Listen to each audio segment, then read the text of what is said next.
it's something that's more embedded within spirituality? And, is there a way of knowing? Or is it a constant reflection and questioning of yourself? I think it is. What being spiritual requires is constant. You're not ever done, right? It's a constant engagement. But I also like the whole thing of like pay attention to models. Like look to. That's why we have a day like today where we actually we recognize saints every day in the church calendar, right? And there's a reason for that. You can learn from how other people tried to live out their Christian faith. You made me think when you brought up that topic of Dietrich Bonhoeffer, because Bonhoeffer was this rising theological luminary in Germany. Everybody recognized how amazing he was as a thinker. And so he got sent to Union in New York, and he started meeting all these like major theologians in the North American context. And he could have made this really amazing contribution to theology in the world, and he could have done really good work in Union. But when the Third Reich started doing some of the things that they were doing, especially against the Jewish people, he knew both that it would be incredibly dangerous to go back and that there's nothing else that he should do besides go back. Right? And then we kind of know how the story then goes from that. But there was that initial, that would be really hard. I always think to that event. I mean, if everybody likes you in New York, and you're doing something, he was doing some really interesting things. Like, for example, he was writing back to Germany and telling them about African American faith and spirituality, talking to like African American academics, and nobody in Germany was hearing any of this kind of stuff. And so Bonhoeffer was like this first reporter back to Germany, and he could have justified that on any number of levels. And instead he makes this decision to take risk, goes back, then he starts this little seminary in Finkenwald that's not approved by the regime, and then he's nonviolent. So he's been reading Gandhi also, and a lot of other thinkers who are against violent resistance. Here's the best part of this story. It's also confusing. So Bonhoeffer is a nonviolent practitioner.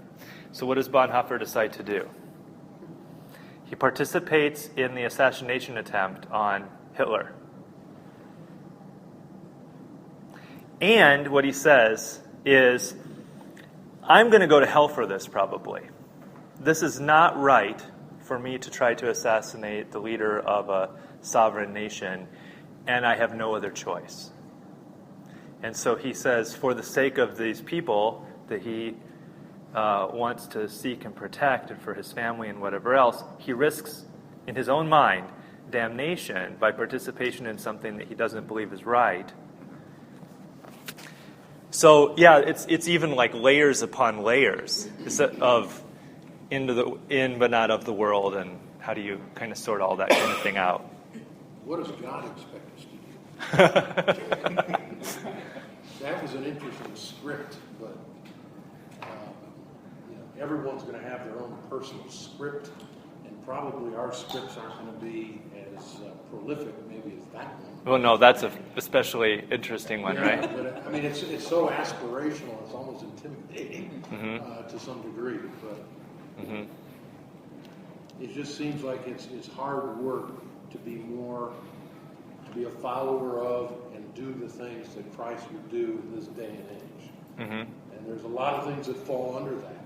And I think if we just spend time reflecting what is within our circle of influence and try to focus on those things, I think we'll be very busy until we leave this earth trying to do those things.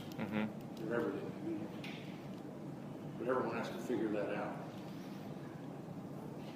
Well, I'll just briefly comment on that and sort of tie it back into the Bonhoeffer thing. So part of my role is supporting veterans who are college students. And while I've never been in the position of that push-pull of feeling morally obligated to do one thing but then act in opposition as part of my job, many of those veterans that I work with have been in that position. I counseled a young man who had to run over children in the street in Fallujah to protect the convoy. He was driving the first tank in the convoy, and if he had not stopped, the insurgents would have attacked the entire convoy. And this young man is wrecked by this. I mean, his life is very much negatively impacted by that decision. He knows morally it was a very difficult. It was, the greater good.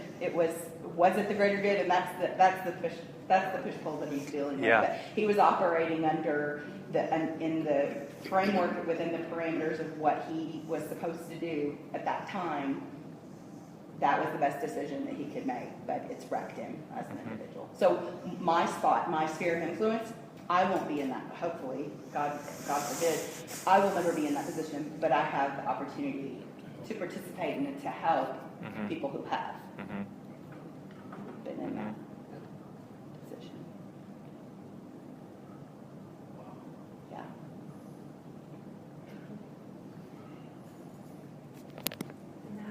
I think you've chosen that, and that's my thing on spirituality is just ask when you pray to be guided to where you're needed, and every step you take, you're listening and you're doing. And like a puppet in a way that we've got all pretty well, but I mean, it's not, I don't know, I just think that we're like marionettes. I don't know. It's kind of silly, but it's just if we trust, then we're guided. So, last thing, one of the reasons then why I think that actually I rank like deepening spirituality lower and other people rank it higher is I actually think that spirituality makes your life harder. And I wonder if often when we talk about spirituality, we think it's supposed to be the thing that makes it easier. Somehow. And maybe it ends up being easier in another way. Like, it brings you hope or comfort or whatever. But a spirituality in the way of Christ is probably going to push you in the direction of the harder way a lot of the time. He says, my burden is light. Yeah. And then where does he go? Into the deepest, darkest place. Isn't it? It's wild, isn't it? Yeah. And then you're dealing with the hidden God, and you're wondering, well, what am I? And I don't hear voices when I pray, so I don't really know what's answered. Right. I got to the point that I don't even ask for anything, because I figure He knows what I want. So I bother asking as long as He knows that I'm satisfied with it. Yeah. But you can tie yourself into knots if you're not careful. Yeah. Well, going back to the saint stories again, the one last time, what's so interesting to me about most of these people that I named tonight are, even though they went into very hard contexts, they were deeply at peace.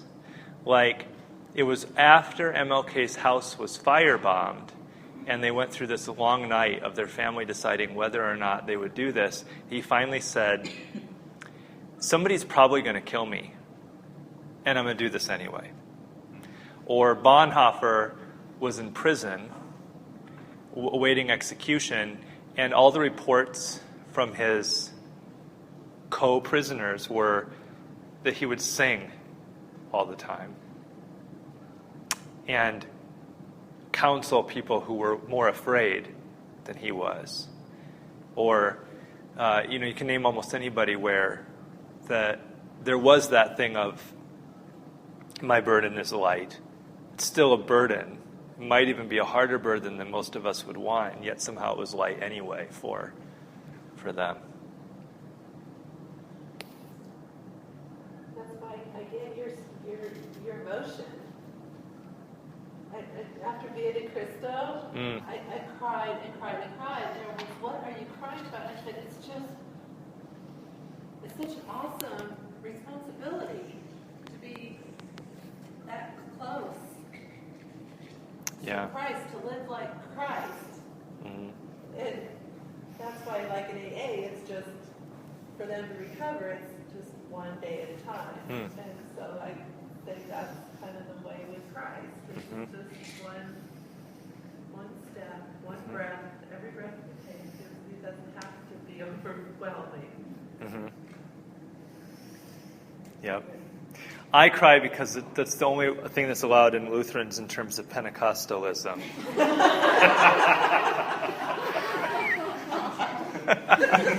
Nice try, Keith. Thank you. If I started to actually speak in tongues, I'd freak you out, so I just cry instead.